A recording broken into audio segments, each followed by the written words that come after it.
Dia meskipun melimpah ruah, kaya, dekat dengan orang miskin, dia justru doanya, Allahumma inni as'aluka fi'lal khairat wa tarkal munkar hubbal masakin.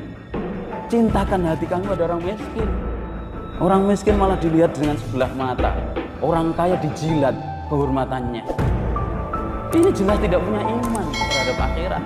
Sahabat terbalik, tidak seperti itu. Kaya pun kaya apa, justru kecintaannya, kedekatannya, ikromnya terhadap orang-orang miskin mencontoh Nabi. Walladzina yaknizuna dzahaba wal fiddah. Dia simpan emasnya, dia simpan perhiasan gelangnya, kalungnya yang sudah sampai nisab, tidak pernah dizakati, tidak pernah sedekah infak yang sunnah. Walladzina yaknizuna dzahaba wal fiddah wa la yunfiqunaha fi sabilillah. Dan dia tidak infakkan di jalan Allah, sedekah yang wajib tidak, apalagi sedekah yang sunnah. Apa ancamannya? Yauma yuhma alaihim finnari wujuhum. Pada hari itu yuhma alaihim finnar, dia digusur, dijerumuskan di neraka. Jibahuhum wa junubuhum wa zunuduhum, wajahnya, punggungnya, seluruh tubuhnya. Hadza ma kanastum li anfusikum. Ini loh perak, ini emas perhiasan kamu yang kamu simpen, tidak pernah kamu zakati, kamu nggak pernah sedekah pagi, kamu nggak pernah infak, kontribusi kamu kepada Islam tidak ada. Saudara kamu muslim yang butuh pembelaan, kamu isinya hati dunia, ngumpulkan dunia, bangun dunia, hingga akhirnya hadza ma kanastum li anfusikum fadzuqu ma kuntum tahnisun. Rasakan buah dari apa-apa yang telah kamu simpan, kamu jadikan simbol-simbol dunia. Infak kamu jauh dari panggang dari api, kurang, kuotanya itu kurang dari aset yang kamu miliki.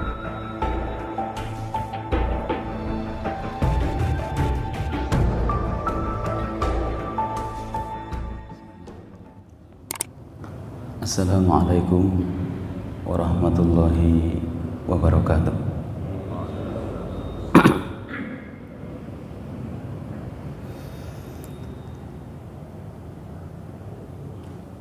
Alhamdulillahi rabbil alamin, wa usalli wa usallimu ala nabiyyina Muhammad, khatamul anbiya wa imamul muttaqin, sallallahu alaihi wa ala alihi wa sahbihi wa sallam.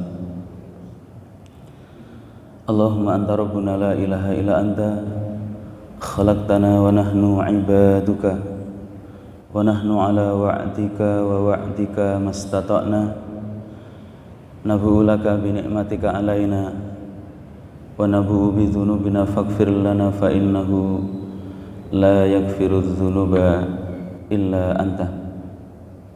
Allahumma inna nas'aluka ilman nafi'a wa rizqan tayyiba wa amalan mutaqabbala. Allahumma inna na'udzubika min an nusyrika syai'an na'lamuhu wa nastaghfiruka lima la na'lamuhu. Allahumma taqabbal minna salihah a'malina.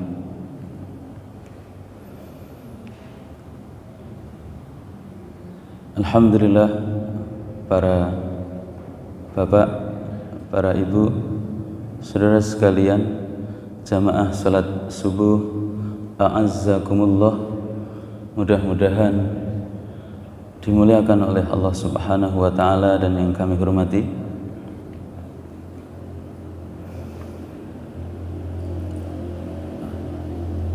Perkara besar yang mesti kita jadi perhatian adalah urusan tauhid, dan kita juga harus mengetahui lawan darinya agar bisa menghati-hati tidak jatuh kepada kesyirikan. Karena tauhid a'dalul adli, keadilan yang benar-benar adil, itulah tauhid. Kezaliman di muka bumi ini yang paling zalim, adlamuz zulmi huwa asyirku, ketika orang jatuh kepada kesyirikan. Maka inilah ra'sul amri al-Islam, pokok seluruh perkara di dalam Islam adalah la ilaha illallah. Kita lanjutkan secara lamhah dalam telaah kitab ini. Disebutkan secara ijmal syaratnya setelah kita mengilmui la ilaha illallah yang kita ucapkan itu mengandungi rukun nafyun wal isbat. Yang kedua adalah al-yakinu al-munafiyu lisyakki. Kita mengilmui apa yang kita ucapkan. Makna dari la ilaha illallah adalah mengingkari perkara 4 kandungan kesyirikan itu. Kemudian illallahu menetapkan perkara 4 perkara amalan hati, niyah wal qasad, al mahabbah, al khauf wal raja, isbatan lillahi azza wa jalla. Yakin, maksudnya yakin yang merupakan syarat sebelum kita mengucapkan ada keyakinan. Maknahu an yakuna qailuha ala yaqinin tamin bi anna Allah huwal ma'budul haqq. Punya keyakinan yang sempurna ketika kita mengikrarkan la ilaha illallah, la ma'buda bihaqqin illallahu, itu berlandaskan ala yaqinin tammin bi anna Allah wal ma'budul haqqu. Allah lah Allah dalam hidup ini, zat al ma'budul haqqu, zat yang ma'bud, zat yang hanya satu-satunya ma'bud yang diabdi, yang kita menjadi budak, yang sejati hanya kepada Allah saja. Kalau pilihan selain budak nggak ada yang terendah lagi. Jadi kita ini jadi budaknya Allah karena Allah adalah makluh aliha ya'lahu makluhun, yang ditambatkan, tempat menambatkan, menyandarkan, menggantungkan, as-somad, yaitu seluruh perkara dan urusan kita. Maka hanya kepadanya lah al-ma'budul haqqu, ma'bud yang berhak diibadahi dengan hak. Nah, itu di atas keyakinan hidup ini. Kalau tidak begitu, pasti dia nanti hidupnya tidak akan ada kebahagiaan. Ini fitrah. Fitrah itu maksudnya diciptakan sesuatu memang untuk itu. Diciptakannya meja ini untuk, dibuatnya meja untuk majelis zikir. Dibuatnya mic ini untuk sebagai pengeras suara. Ketika bergeser fungsi dari pembuatan pokok, malah ini untuk apa? Untuk dibuat mainan yang tidak sesuai dengan tujuan membuatnya, itu secara bahasa telah menyelisihi fitrah. Fitratallahi allati fatarana alaiha. Fitrah hati manusia itu fitrahnya mesti harus diisi dengan Allah, dengan zikrullah, untuk dekat kepada Allah. Itu tenang, itu fitrah. Ketika hati kita tidak diisi untuk zikrullah, untuk zikrul akhirah, untuk zikir akhirat, maka siap-siap saja meskipun panjenengan melimpah ruah hartanya, megah luas rumahnya, tapi terasa sempit hati seseorang di tengah-tengah luasnya rumah. Hati seseorang akan terasa gundah di atas kenyamanan fisik yang telah dia gapai, karena hati dia tidak dipenuhi dengan Allah, tapi penuh dengan pernik-pernik dunia. Nah, itu fitrah. Makanya di sini, di atas keyakinan yang sempurna, hidup ini hanyalah diarahkan kepada Allah. Keyakinan. Nah, gambaran mudahnya untuk memudahkan pahaman teori ini, kalau dalilnya jelas, masyhur, surat Al-Hujurat. Yang dimaksud yakin itu lawan dari ragu-ragu. Innamal mu'minuna alladzina amanu billahi wa rasulihi tsumma lam yartabu. Al-Hujurat 15 itu maklum. hanya saja, innama, tidak lain dan tidak bukan yang disebut mukmin sejati. Kalau tidak begini bukan mukmin, maksudnya begitu. Ciri orang mukmin yang sebenarnya itu, kalau ciri ini tidak ada berarti dia tidak mukmin. Yang disebut mukmin itu hanya saja alladzina amanu billahi wa rasulihi tsumma lam yartabu. Keyakinan yang kuat di dalam hati, keimanan kepada Allah, kepada Al-Quran, kepada Rasulullah, lam yartabu. Allah tegaskan di ayat ini, iman yang kuat al-jazim, yakinin tamin, lam yartabu. Tidak ada sedikit pun keraguan. Ini ciri pertama. Terus berperang wajah itu fisabilillah, berjihad. Tidak ada keraguan. Nah inilah para sahabat Rasulullah dalam masa yang sangat pendek membentuk sebuah generasi Jailul Afadil, generasi yang sangat mulia, tidak bisa diganti generasi sampai hari kiamat, karena pewarisan nilai-nilai Al-Quran dari Rasulullah itu telah ada di dalam hati mereka. Gambaran tidak ragu-ragu berarti yakinnya para sahabat terhadap Al-Quran itu. Al-Quran kan kalau dipecah jadi, dibelah jadi dua itu, satu nuansanya adalah ayat-ayat hukum, nuansa kedua Al-Quran itu kalau tidak ayat-ayat hukum kan ayat-ayat khobar tentang Allah, Allah itu di mana, sifat-sifat Allah, khobar akhirat, khobar surga, khobar neraka, berita nanti akhir zaman itu begini-begini cirinya, khobar berita umat-umat terdahulu, berita-berita khobar nabi-nabi terdahulu. Para sahabat terhadap berita atau khobar di dalam Al-Quran itu lam yartabu, iman dengan sempurna tanpa dicampuri keraguan. Gambarannya begini, gambaran keimanan para sahabat itu seperti dalam surat Al-Hakumut Takasur. Itu tingkatan-tingkatannya. Lah kita berada di makom mana ini? Para sahabat itu namanya yakin itu kan, Al-Hakumut Takasur hatta zurtumul maqabir kalla sawfa ta'lamun tsumma kalla sawfa ta'lamun kalla law ta'lamuna ilmal yakin, ilmul yakin, tsumma la tarawuna ainal yakin, ainul yakin, tsumma la tus'aluna yauma idzin 'anil na'im. Setelah ilmul yakin nanti baru hakul yakin. Lah derajat sahabat-sahabat Nabi terhadap teori, ilmu, keyakinan, dia buktikan amalan itu di dalam hatinya, teori, rumus, kaidah itu, keyakinan mereka itu tidak hanya di tataran ilmu, ilmu yakin, khobar Allah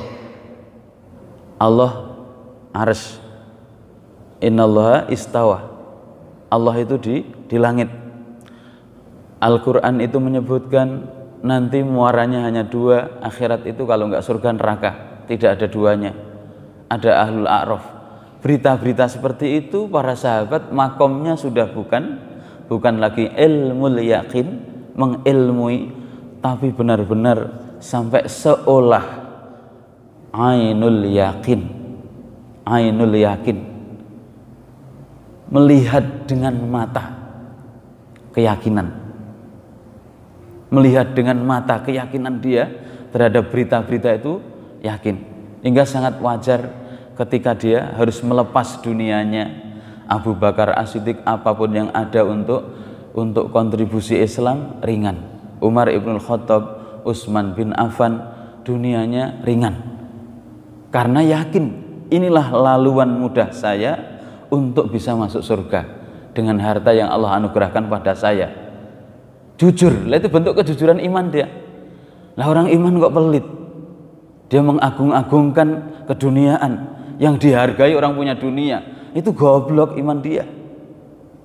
Dia hanya mengabdi hedonisme, dipuji dan diagungkan hanya orang yang dunianya melimpah ruah.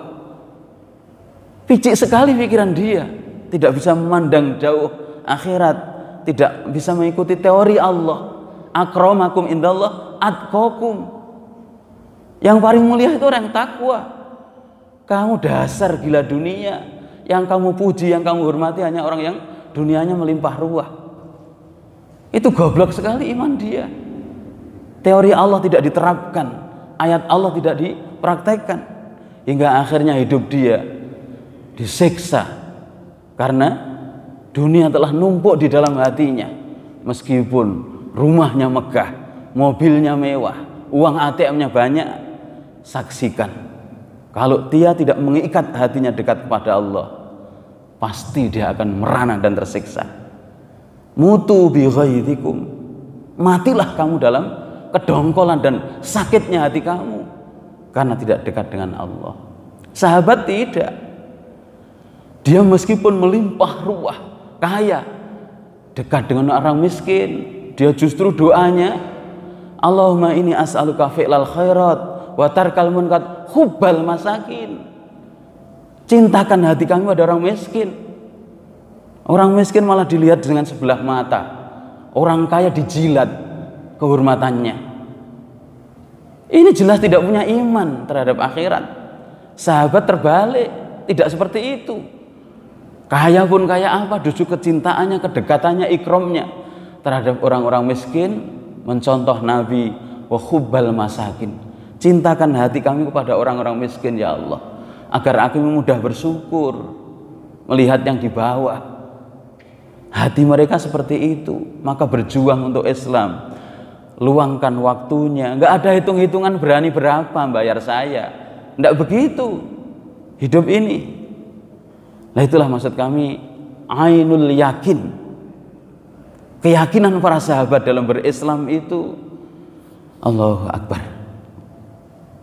Ringan, ya Rasulullah, apakah kalau harus makan kurma sebentar ini meninggalkan? Apakah ada perbuatan nanti balasannya surga? Surga kalau kamu lakukan. Dunia langsung dilepas, buruan dia berangkat, mati. Jadi menghadapi kematian itu disambut dengan cinta, karena hatinya sudah penuh dengan zikrul akhirah, zikir terhadap akhirat. Zikrullah bukan zikrul dunia. Lah pernah dunia kamu urus, infak sedekah kamu, la ilaha illallah, neraka yang diancam. Walladzina yaknizuna dzahaba wal fiddah, dia simpan emasnya, dia simpan perhiasan gelangnya, kalungnya yang sudah sampai nisab, tidak pernah dizakati, tidak pernah sedekah infak yang sunnah. Walladzina yaknizuna dzahaba wal fiddah wa la yunfikunaha fisabilillah, dan dia tidak infakkan di jalan Allah, sedekah yang wajib tidak, apalagi sedekah yang sunnah. Apa ancamannya? Yauma yuhma alaihi finnari wujuhum, pada hari itu yuhma alaihim finnar, dia digusur, dijerumuskan di neraka, jibahuhum wa junubuhum wa zunuduhum, wajahnya, punggungnya, seluruh tubuhnya, hadza ma kanaztum li anfusikum, ini loh perak, ini emas perhiasan kamu yang kamu simpen, tidak pernah kamu zakati, kamu nggak pernah sedekah pagi, kamu nggak pernah infak, kontribusi kamu kepada Islam tidak ada. Saudara kamu muslim yang butuh pembelaan, kamu isinya hati dunia, ngumpulkan dunia, bangun dunia, hingga akhirnya hadza ma kanaztum li anfusikum fadzuqu ma kuntum taknizun. Rasakan buah dari apa-apa yang telah kamu simpan, kamu jadikan simbol-simbol dunia. Infak kamu jauh dari panggang dari api, kurang kuotanya, itu kurang dari aset yang kamu miliki, terlalu pelit kamu. Maka as-shadaqah asidku itu bentuk keyakinan iman dia. Lah infaknya saja tidak pernah ada. Ya wajar kalau orang kaya infaknya taruhlah 100 juta, dia nggak sampai 1 miliar, tidak pernah. Padahal dia hitung-hitung asetnya. Nah, sementara fuqara dan masakin uang pragmatis ringan 50.000, 100.000 bisa mengalahkan 100 juta. Karena 100.000 adalah uang pragmatis untuk belanja makan istri dan anak hari ini, dia ringankan. Sementara yang punya 100 juta itu bukan uang pragmatis. Andaikan dilepas masih banyak ratusan juta yang lain. Nah itu nggak pernah dia lakukan. Hatinya serba kurang. Inilah yang membedakan para sahabat-sahabat Rasulullah di atas keyakinan yang sempurna, hingga akhirnya lulus dalam urusan ujian dunia. Manisnya gula dunia itu dia pahami benar, ini ujian, dia pengen mereguk seolah-olah apa itu, wala tansa nasibaka minad dunya. Kamu jangan melupakan hak kamu urusan dunia. Kamu juga itu pengen butuh sekedar kebutuhan hidup kamu. Coba wala tansa nasibaka minad dunya. Allah tegur, jangan kamu melupakan kebutuhan kamu tentang dunia. Itu seolah-olah dia nggak butuh dunia, walaupun melimpah ruahnya karena hatinya penuh dengan Allah. Itulah ainul yakin. Tidak hanya ilmu, tataran ilmu yakin, ainul yakin. Lah nanti ketika sudah sakaratul maut ataupun sudah di akhirat, ini surga neraka, masing-masing masuk neraka berarti sudah merasakan dahsyat ancaman neraka. Mereka yang masuk surga merasakan kelezatan dan manisnya surga. Itu namanya adalah hakul yakin. Nah, hari ini semuanya masih di dalam tataran makom ilmu yakin, mengilmui teori-teori dari Allah, berita-berita tentang Allah, tentang akhirat itu. Mari silahkan kita berada di makom yang mana. Itulah sahabat. Kalau tidak demikian para sekalian, ilmun yakinun wa ikhlasun, ikhlas itu ya harus kita juga sensitif hari ini. Al ikhlasu al munafiu lisyirki. Syarat yang mesti ada pada diri kita ketika mengikrar la ilaha illallah Muhammadur Rasulullah itu adalah al ikhlas. Al ikhlas itu al munafiu lisyirki. Ikhlas itu antitesa yang bisa mengalahkan lawan daripada sifat syirik. Maknahu antukhlisa jami'al ibadati lillahi wahdah wa la tusarrifu minha syai'an li ghairillah. Itu perkara yang mudah dan sering kita pahami, tapi penghayatan dan tatbikot hari ini butuh kejujuran. Memurnikan seluruh hidup, arah hidup ini hanya untuk Allah saja. Jangan memalingkan seluruh tujuan nawaitu kita ini kepada selain Allah. Mudahnya Syekh Said Sabiq, ulama Mesir itu, kalau orang jujur dan ikhlas itu gini, dia berbuat sesuatu itu jangan supaya dilihat, jangan supaya didengar orang. Tidak ada pertimbangan mau melakukan sesuatu itu untung ataupun rugi. Nah, pikirannya untung rugi tok, nggak ada pikiran akhirat. Jangan ngalahkan pikiran bisnisnya orang Cina. Pertimbangannya untung rugi, untung atau rugi. Lah berbuat untuk Islam pertimbangannya untung rugi. Kan ngeri itu. Jadi kalau ikhlas itu selamat. Tidak ada pertimbangan untung ataupun rugi, menang ataupun kalah, maju atau mundur kalau itu sebuah lembaga.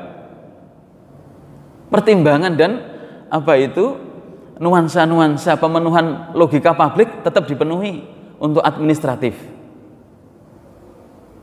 Tapi dalam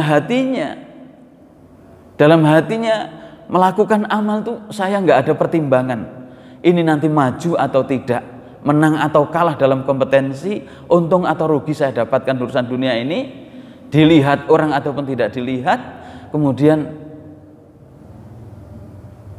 ada apa itu dunia itu menjadi senang ataupun tidak dari pertimbangan. Itu ikhlas.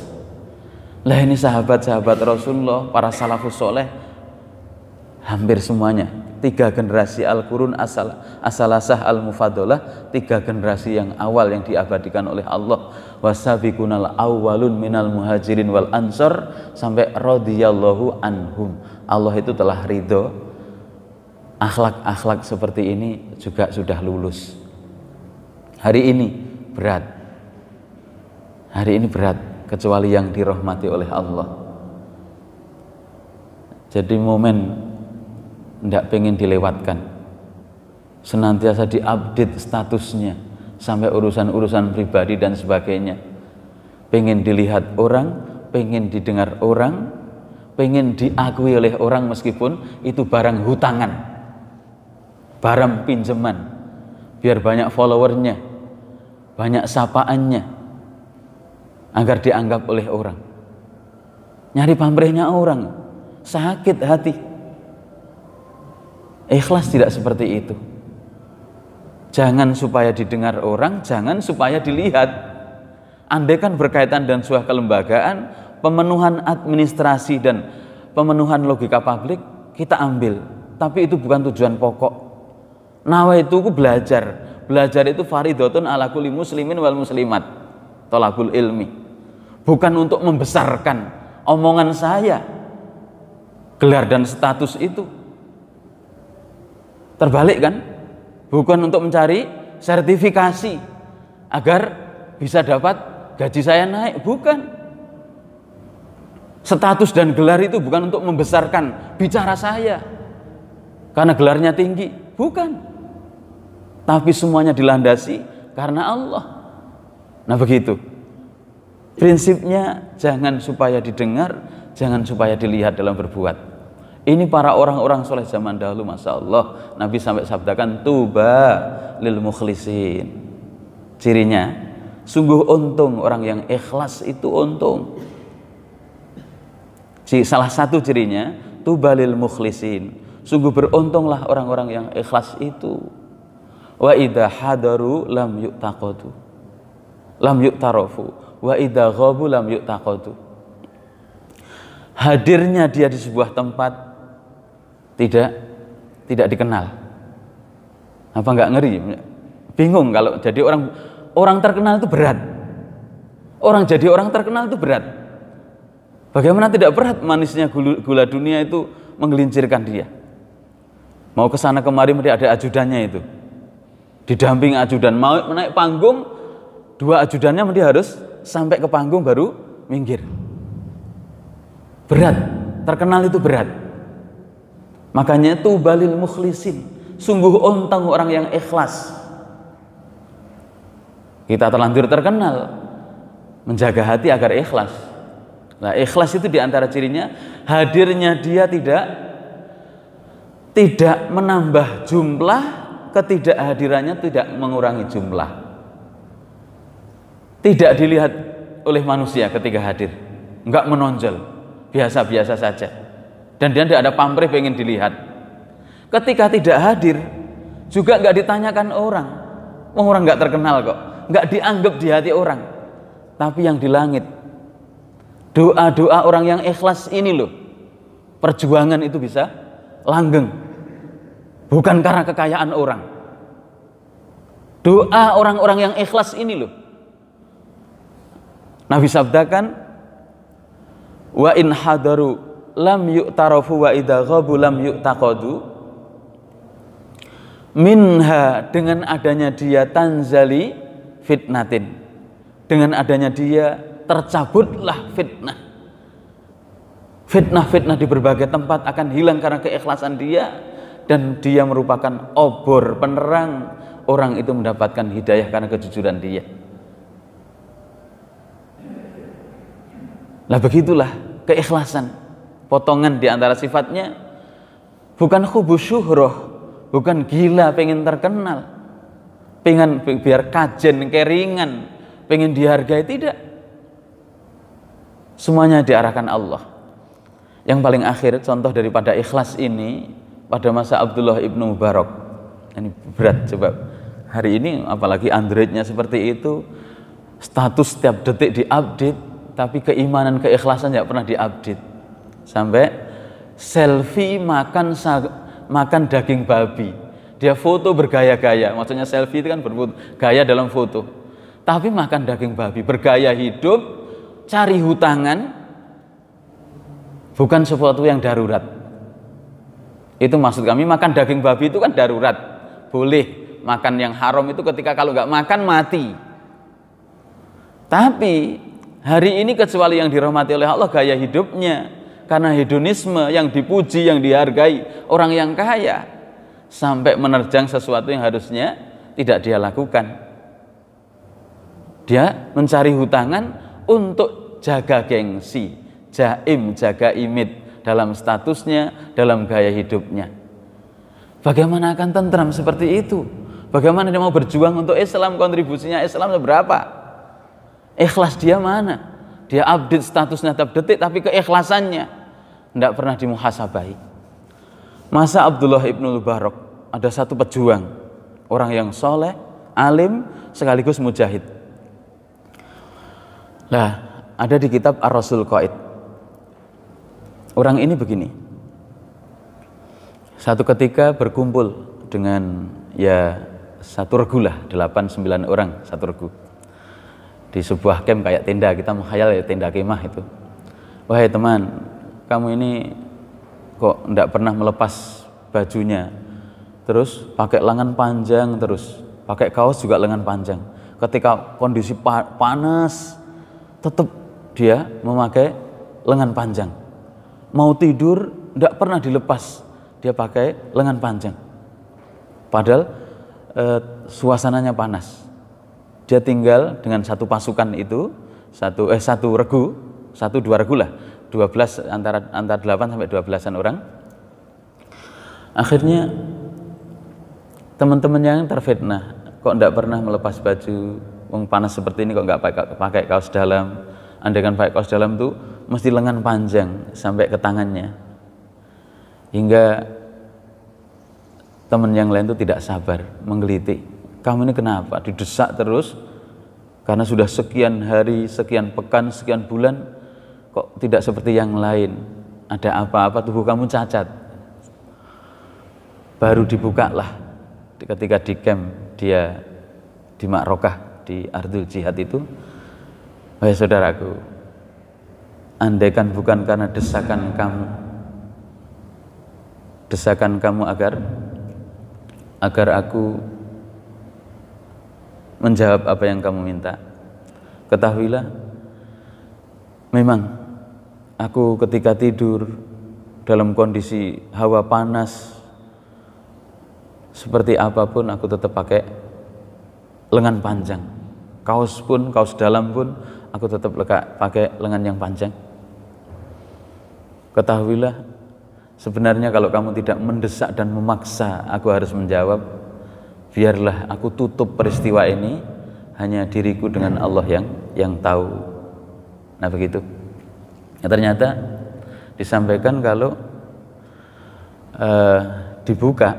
setelah dia buka lengan panjangnya, disingkap sampai ke siku, sampai ke atas, ini memang tanganku ini tanganku belang. Nah, ternyata dia kisahkan ini sebabnya dulu ketika sekian puluh tahun yang silam aku ikut beramal jihad bersama kaum muslimin di medan perang ketika wahinal ba'si, ketika berkecamuknya peperangan. Saat itu aku berjibaku, bertungkus lumus untuk menghadang dan melawan musuh. Akhirnya teman-temanku gugur. Aku dalam keadaan kritis, sudah aku tumpahkan tenagaku, aku terlibat dengan pukulan dan pedang, aku tersungkur dalam keadaan pingsan, sudah tidak berdaya.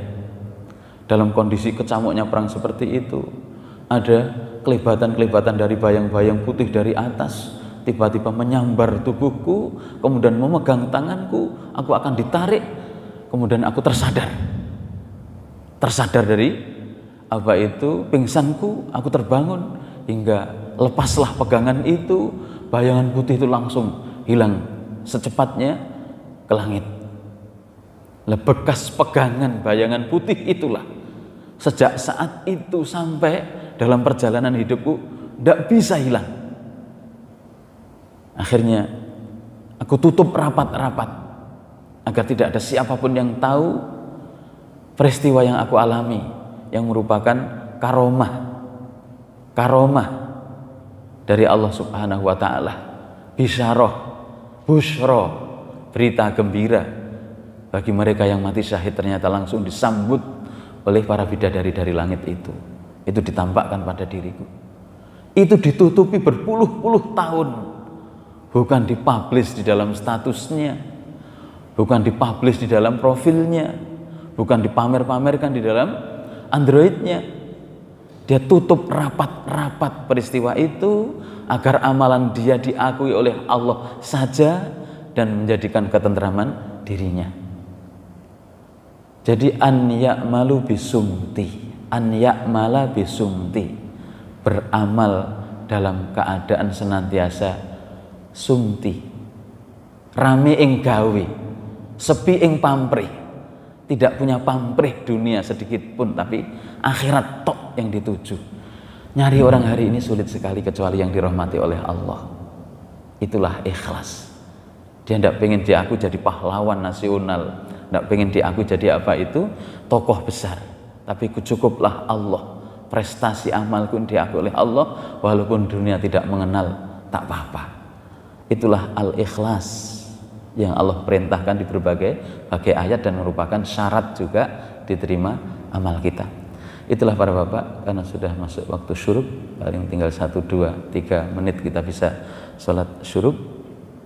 Harapan kita mohon terus kepada Allah, karena kita masih hidup ini tidak aman sejak kita asyhadu alla ilaha illallah wa asyhadu anna muhammadar rasulullah sampai sakaratul maut. Itu ujian terus. Ujian, jangan hilang penghayatan. Namanya ujian kan tidak enak, nggak seneng kalau santri atau murid itu kalau masa ujian itu ya kan tidak tegang, artinya nggak nyaman lah. Nah, memang dunia itu tempat ujian bagi ahlul iman. Maka setiap kita ikrar syahadat dalam sholat itu, sejak kita ikrar asyhadu alla ilaha illallah wa asyhadu anna muhammadar rasulullah, sejak itu sampai kita sakaratul maut, hidup kita ini ujian terus. Dalam kondisi enak tidak enak itu ujian. Itu tolong dihayati. Karena kalau hilang penghayatan nanti rusak la ilaha illallah kita, menerjang perkara-perkara yang dilarang. Karena kita bukan malaikat, hati itu mudah berbolak-balik. Maka la ilaha illallah tauhid itu yang membantu kita untuk bisa istiqomah. Wallahu a'lam bishawab. Aku qouli hadza wa astaghfiruhu innahu huwal ghafurur rahim. Wassallallahu ala nabiyyina Muhammad wa ala alihi wa sahbihi wasallam. Assalamualaikum warahmatullahi wabarakatuh.